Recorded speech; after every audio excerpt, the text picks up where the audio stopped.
Como o ódio que lhe voltava não podia ser maior nem mais justo, porque esse cruel príncipe, não se contentando em lhe exilar o pai, mandaram matar no seu desterro, ele saciava os olhos com aquele espetáculo, que lhe era assaz agradável, quando vários soldados vieram em sua direção.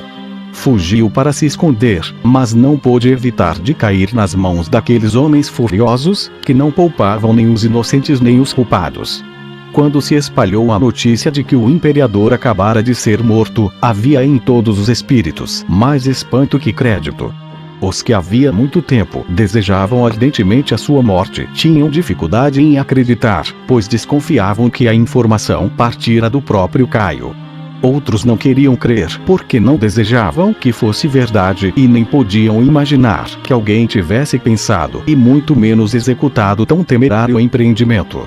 O número desses últimos era composto de soldados, mulheres, moços e escravos.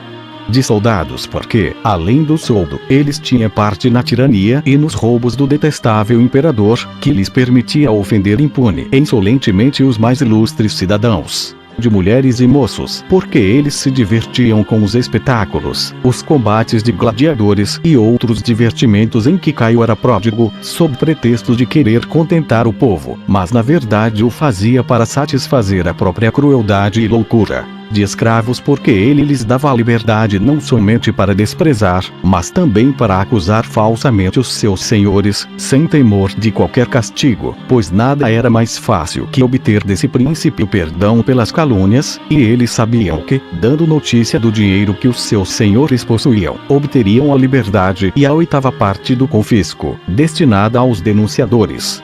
797. As pessoas da nobreza, embora algumas, ou porque desejavam a morte do imperador, ou porque tinham algum conhecimento da conspiração, acreditassem que a notícia era verdadeira, não ousavam manifestar a sua alegria, nem mesmo demonstrar que escutavam o que se dizia, de modo que, se fossem enganados em suas esperanças, não pagassem caro pela exposição de seus sentimentos. Os mais bem informados sobre a conspiração eram os mais reservados, porque não se queriam tornar suspeitos aqueles que desejavam que Caio ainda vivesse, os quais não os deixariam viver se a notícia fosse falsa. Correu também insistentemente o boato de que o imperador havia sido ferido, mas não estava morto.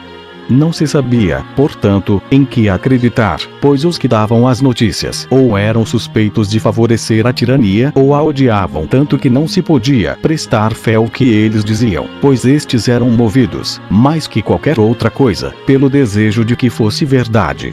Aquele boato sucedeu outra notícia, que perturbou ainda mais a nobreza, pois dizia que Caio, sem permitir que lhe tratassem as feridas, se dirigia ensanguentado à praça, para falar ao povo. Essas notícias suscitaram movimentos diferentes, segundo as disposições de cada espírito, e ninguém ousava sair do lugar com medo de ser caluniado, porque todos sabiam que não se julgavam as ações conforme os pensamentos que se tinham verdadeiramente, mas pela maneira como os delatores e os juízes as interpretavam. Estando as coisas nesse pé, vieram os alemães e cercaram o teatro. Todos então imaginaram-se perdidos, acreditando que seriam degolados em seguida e julgando que corriam o mesmo perigo, tanto se permanecessem onde estavam quanto se optassem pela fuga. Assim, não sabiam o que fazer. Quando os alemães venceram a massa e chegaram ao teatro, ouviram-se os rumores confusos de 1000 vozes de pessoas, as quais rogavam que não lhes fizessem mal, pois, não importando de que modo acontecera a morte do imperador, eles não haviam absolutamente tomado parte nela. As lágrimas e os gemidos acompanhavam as palavras do povo, e eles tomavam os deuses como testemunhas de sua inocência. Nada esqueciam diante do temor que aquele iminente perigo lhes inspirava. Por maior que fosse o furor dos alemães, eles não conseguiram permanecer insensíveis a tantos gritos e lágrimas. Comoveram-se também ao ver a cabeça de Asprenas e as dos outros que eles haviam matado colocadas sobre um altar, por eles mesmos, porque as haviam trazido de onde se encontravam. O horrível espetáculo da infelicidade de tantas pessoas de classe não somente causava compaixão às pessoas da nobreza e ao povo, como os fazia tremer, porque não tinham a certeza de que sairiam ilesos de tão grande perigo, enquanto a alegria daqueles que tinham motivo para odiar Caio era perturbada pelo temor de não saberem se continuariam vivos. Nesse mesmo tempo, um pregoeiro público, de nome Arúncio, que tinha uma voz muito forte e era muito rico e querido pelo povo, apareceu no teatro em vestes de luto e com todas as demonstrações de grande dor. Embora ele odiasse Caio, dissimulava a alegria que estava sentindo. E, julgando que importava dar a conhecer a todos que o príncipe realmente havia morrido, fez o anúncio em alta voz, a fim de que ninguém mais pudesse duvidar. Dessa maneira, ele conseguiu deter os alemães, e os oficiais ordenaram-lhes que recolocassem a espada na bainha. Essa declaração pública da morte do imperador foi a salvação de um grande número de pessoas. Até ali havia o risco de morrerem, pois a fúria dos alemães e a sua dedicação a Caio eram tão grandes que enquanto lhes restasse alguma esperança de lhe salvar a vida, não haveria violência ou crueldade que não estivessem dispostos a praticar para vingar a conspiração. Mas a certeza de sua morte desarmou-lhes a cólera, porque não podiam mais lhe dar provas de seu afeto, nem receber dele os costumeiros favores. Além disso, tinham agora motivo para temer um castigo da parte do Senado, caso este viesse a governar. Nesse ínterim, Xérias, temendo que Minuciano sofresse alguma violência dos alemães, rogou com tanta insistência aos soldados que tivessem cuidado pela conservação de sua vida que eles o trouxeram até ele, vindo também Clemente. Então essa grande personagem e também outros senadores disseram a Xérias que a ação que ele acabava de praticar não podia ser mais justa, que não se podia louvar o suficiente o fato de ele haver organizado com tanta coragem aquele grande empreendimento e tê-lo tão valorosamente executado, que a tirania tem de próprio crescer em pouco tempo pelo prazer que sente em poder impunemente fazer mal a todos, que o ódio dos homens de bem que se insurgem contra ela, todavia, faz com que os tiranos percam repentina e miseravelmente a vida. Que bem se via um exemplo disso na pessoa de Caio, pois não tinha receio de violar as leis nem de ofender os amigos, tornando-os inimigos. E que, assim, ainda que ele tivesse recebido a morte de suas mãos, na verdade ele próprio provocara o seu fim. Os guardas se retiraram do teatro, e os que se haviam reunido em grande número para assistir aos jogos, após tão grande tribulação, começaram a se levantar, a fim de se colocarem em segurança. Tiveram essa oportunidade quando um médico, de nome Arcion, ao qual haviam obrigado a curar alguns dos feridos, fez sair os seus amigos, sob o pretexto de que iriam buscar medicamentos, mas na realidade os estava afastando do perigo. 798. O Senado reuniu-se em seguida no palácio. O povo acorreu em massa e com tumulto para a grande praça do mercado.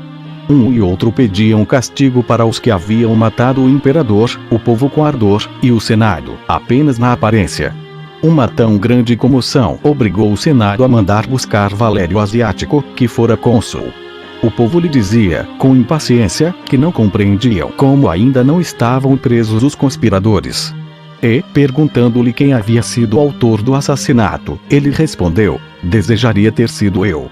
O Senado publicou em seguida um decreto, pelo qual condenava a memória de Caio e ordenava a todos que se retirassem, os cidadãos romanos para suas casas e os soldados para os seus quartéis. Prometiam aos primeiros uma grande diminuição de impostos, e aos últimos, recompensas, se eles permanecessem em seu dever. Isso porque havia o temor de que eles, caso se sentissem desgostosos, praticassem em Roma toda espécie de violência e, não se contentando em saquear as casas particulares, fossem levados a cometer sacrilégios, não poupando nem mesmo os templos. Os senadores assistiram todos a essas deliberações, e os que haviam feito parte da conspiração não somente foram os primeiros a chegar, como também tinham esperanças de que o Senado retomasse a sua antiga autoridade. Capítulo 2. Os soldados deliberam elevar Cláudio, tio de Caio, ao trono do império. Discurso de Saturnino no Senado em favor da liberdade. Xérias manda matar a imperatriz Cesônia, mulher de Caio, e sua filha.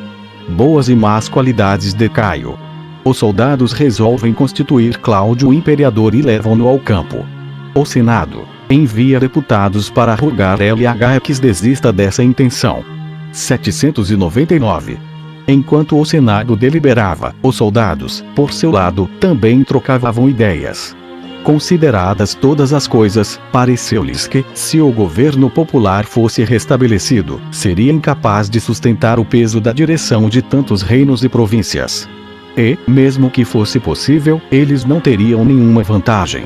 Além disso, se acontecesse de algum dos principais do Senado ser eleito imperador sem que eles tivessem contribuído para elevá-lo a esse supremo grau de honra, seriam considerados inimigos. Assim, julgando que nenhum outro era tão merecedor, escolheram Cláudio, tanto pela nobreza da origem, pois era tio de Caio, quanto pela maneira nobre como fora educado. E, convictos de que ele lhes demonstraria sua gratidão com benefícios proporcionais à obrigação de que lhe seria devedor, resolveram ir buscá-lo em sua casa.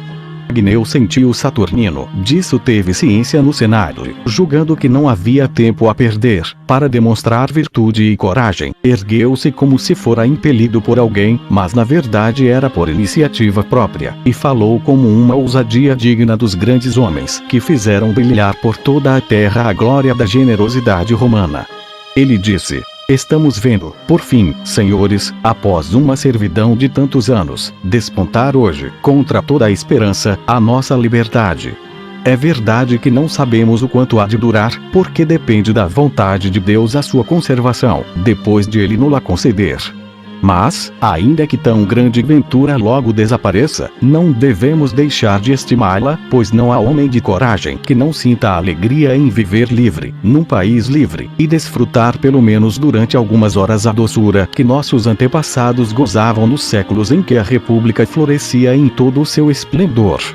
Como nascia após essa liberdade haver sido suprimida, não vi esse tempo feliz, quando se estudavam as letras e se era treinado nos exercícios que podem formar o espírito e erguer o ânimo. Assim, tudo o que posso fazer é manifestar o meu amor por aquela que hoje se nos apresenta. Eis porque julgo que, abaixo dos deuses imortais, não há honra que não devamos tributar àqueles cuja generosidade e virtude nos fizeram rever a luz tão doce da liberdade. Pois, mesmo que a desfrutássemos durante um só dia, não seria isso para cada um de nós um grande bem. Para os velhos, porque morreriam sem tristeza, após uma mudança tão inesperada. Para os jovens, porque é para eles um exemplo que não poderiam deixar de imitar sem degenerar da virtude de seus antepassados, pois somente por meio de ações virtuosas podemos conquistar a liberdade. Das coisas passadas, posso falar apenas por referências de outros, mas as que vinham me permitem ignorar os males causados pela tirania. Sei que ela faz guerra aberta à virtude e não tolera os que possuem coragem e mérito, infunde o medo nos espíritos e leva-os a covarde bajulação, pois é quando não se administra mais pelas leis, e sim pelo humor do príncipe.